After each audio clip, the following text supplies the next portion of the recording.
We're on a journey today, a journey to try a legendary meal, famous across the world, a sandwich that not only has a special place in all of our hearts, but one that is equally as mysterious. You already know I am talking about the legendary Krabby Patty. What's a Krabby Patty? Preparing the Krabby Patty! Wendy's decided to do a collab with SpongeBob and create their own. It's a meal that is really hyped, and it comes with a Krabby Patty, but also a pineapple frosty. So I decided I would review and then make my own as well. As you can see here, let's begin.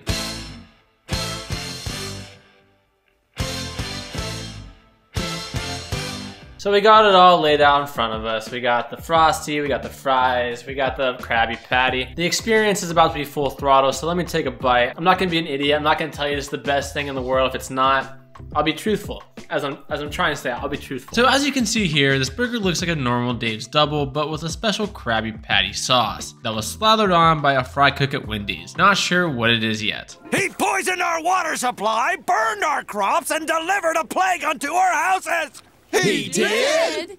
No, but are we just gonna wait around until he does? Not going to lie, it does look good, the burger, but I don't know, I was hoping for a little bit more. Not sure what, but this doesn't really get me hot and bothered to try it. But I do normally destroy a Wendy's burger, so I figure it will at least be good. I do appreciate all the veggies that they gave me. Sometimes it can be hit or miss, I mean it's fast food. But it normally comes with the lettuce, onions, tomatoes, and pickle. That's pretty much a Dave's Double, so I hope you're paying attention and we can get into the review. Let's get going. I'm in the middle of a coffee-fueled sermon right now. You can't afford to miss this information.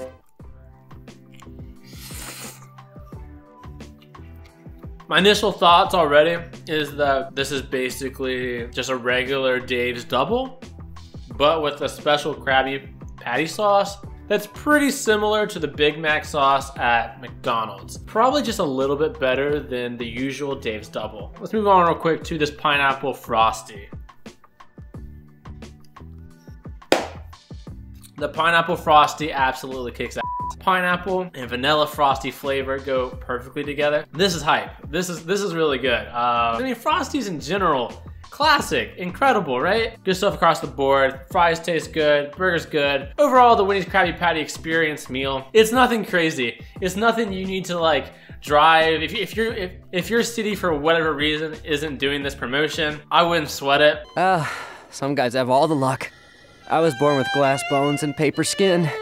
Every morning I break my legs, and every afternoon I break my arms. So that was Wendy's take on the Krabby Patty. Kind of weak. So I'm gonna go ahead and attempt it myself, give it a little bit more pizzazz, and see what I can come up with. So let's just jump right into it. I'll gather up some ingredients, and then we can get prepping, we can get cooking, let's have some fun, let's vibe out. Hopefully my version pans out, and I don't look like an absolute barnacle head. First, let's gather some ingredients and talk shop. So every burger needs crisp lettuce, and I'm trying to stick to the original vision established in the show, which means we also have a nice onion ready to be sliced, along with some pre-sliced American cheese, followed by a large ripe tomato. And you know I went with the largest I could find. I wanted to set the tone early. And obviously a Krabby Patty has to have pickles, but where I'm taking some creative liberty is the crab meat. I plan to use it to form our patty, which will be controversial, I know. The YouTuber Babish made a Krabby Patty and discussed the taboo that we're about to perform. Now some people are saying that it's a crab burger, but Mr. Krabs is a crab. That's pretty horrible and barbaric, even for Nickelodeon.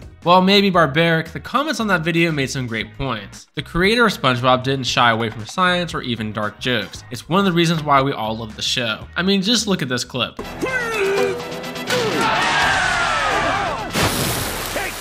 Get your fish sticks here! So yeah, I'm gonna go for it. I'm gonna make my patty a combination of crab meat and beef. Sounds really unusual, but I believe in us and our ability to make SpongeBob proud, and if things get dark along the way, things will get dark. This isn't your average everyday darkness. This is advanced darkness. So back to that tomato. This Mama Jama is getting sliced, and we want the slice nice and thin so that the tomato doesn't overpower the burger and make it all about it. A Krabby Patty is all about the perfect combination of veggies and meat, plus the sweetness from the crab will need some acidic burst from the tomato. It's all part of the plan, don't worry. So let's cook our crab.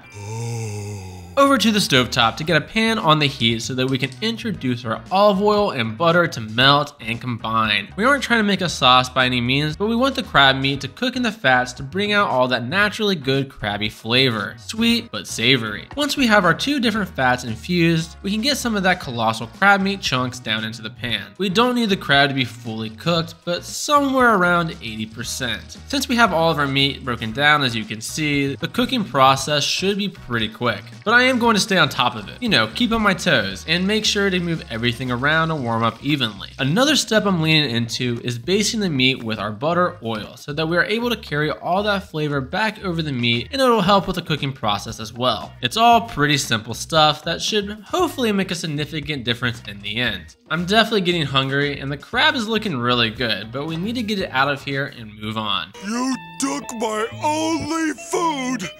Now I'm gonna starve! Alright, we're now ready to make our patty, but first let's get some egg yolk whisked in a bowl along with my favorite instrument. Mayonnaise is not an instrument. Well, it should be, because these two ingredients combining in this bowl is like music to my ears. The reason we need this quick binding sauce is because, like I said earlier, we're going to be making a combination patty of beef and crab using that sauce we just made, along with some breadcrumbs and a strong sense of morality. The crab should be flaky and cool down enough to where it isn't giving me third-degree burns while I handle it, which is a nice change of pace after handling your mom last night. With our meats down in the bowl, we can introduce our mayo yolk mixture into the fray. It will help not only give our patty some fatty flavor, but also keep things moist for the breadcrumbs. The steps we are following here are very similar to how you make crab cakes or any other type of seafood cake. We just need to work all of it into each other and break it into two similar sized patty balls. I'm trying to make sure that the crab meat finds its way deep within the beef since we've already cooked it for the most part, and we want the pan to sear the beef. A nice crust on our patty will take our Krabby Patty burger to the next level. But one of, if not the most important step along the way, is to make sure that our patties are actually properly seasoned. Nothing fancy, just a heavy dose of salt and ground pepper. With all of our seasoning down on the patty or cutting board, we can roll our meatballs around to pick up the remaining seasoning and to evenly coat. And just like that, we should be good to go on cooking these guys up. They look great. Now that your workstation is up and running, perhaps you think you're ready to make the world-famous Krabby Patty. Ladies and gentlemen, it is time for the grand finale. Will our Krabby Patty come together perfectly, or will it fall apart? Or maybe, just maybe, it ends up just okay. Anything but incredibly tasty will be a complete failure, so let's lock in. The neutral oil is down, and now for the main event. Let's cook these patties. Sorry for the backhand close-up. You guys hearing that sizzle? Boy oh boy does it sound incredible. Even makes up for the fact that these patties are too big for this pan.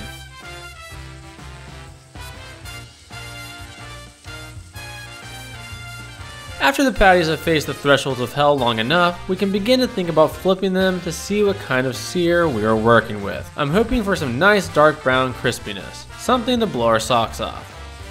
Oh my, that's good. But what about the other one? Somebody hold me back. The way these patties are looking so perfect has me ready to run through a brick wall for them. The inner machinations of my mind are an enigma. I say we have outdone ourselves, so with our patties looking this good, we might as well get them out of here and move on to our sesame seed buns.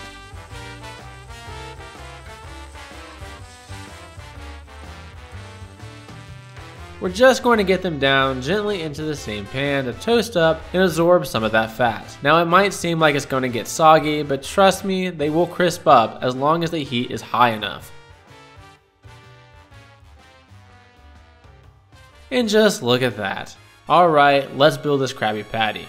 So we got our bottom bun followed by some lettuce. I know SpongeBob goes patty first, but he's crazy for that and I'm sorry. I'm even adding another buffer layer before getting some ketchup and mustard onto the burger. Once it's saucy to our liking, it's time for the second patty. Then some slices of our onion, followed by our tomato, which we all know should be additionally seasoned with salt and pepper. The last veggies are of course our pickle chips, and then we complete with the top bun. There we have it, our own version of the Krabby Patty, the best burger in Bikini Bottom. It did end up being gigantic, so hopefully it doesn't wreck me. What's gonna happen? Am I gonna blow up? No, worse! It'll go right to your thighs! My thighs? And then you blow up! Alright, my version is done. I have switched my shirt because I know this thing is going to get absolutely crazy. Just look at this monster that we've created. I created this monster, and I've got to stop him. I didn't intend for it to get this tall. I feel like that sometimes happens to me when I try to make these whimsical burgers. It's usually always better to go wide instead of tall. It just makes it easier to eat. But I think it looks incredible. I'm really interested to see how it turned out. So I'm just gonna go ahead, take a bite, and let's see if my version ended up being better than Wendy's. I just feel like if you're gonna run promotion about a Krabby Patty, you should probably at least, you know, change it up a little bit more than they did. So that's what I'm going for. Let's see how it turned out. Oh boy, pray for me. So as you can probably see, I am struggling to get this burger in my mouth, but I have no regrets. So many layers, so little time. Going into my recipe here, obviously the crab meat was going to be the most controversial. It was always going to be the most make it or break it ingredient that I added to this burger, and I think it was an overwhelming success. I feel like the sweetness and savoriness from the crab meat really blends well with this entire burger. And normally I wouldn't put mustard and ketchup on a burger. I'm a mayo guy. That's just how I've always been. It's probably how I always will be. But I think with all these different layers, and like I said, the crab meat, I feel like the mustard and everything else really came together to like balance everything out. Really good. Obviously, we'll never know probably for sure what is in a Krabby Patty. You know, the actual patty itself. Is it crab meat? Who knows? Maybe it's not that dark. So there you have it. That's my take on the Krabby Patty. Maybe one day I'll switch it up and make another one a different way. Who knows? But Wendy's, come on, do better. The Pineapple Frosty was a success. The Krabby Patty, not so much. Nothing to get hyped for. This is something to get hyped for. Thanks for feasting with me today, and please subscribe if you liked what you saw.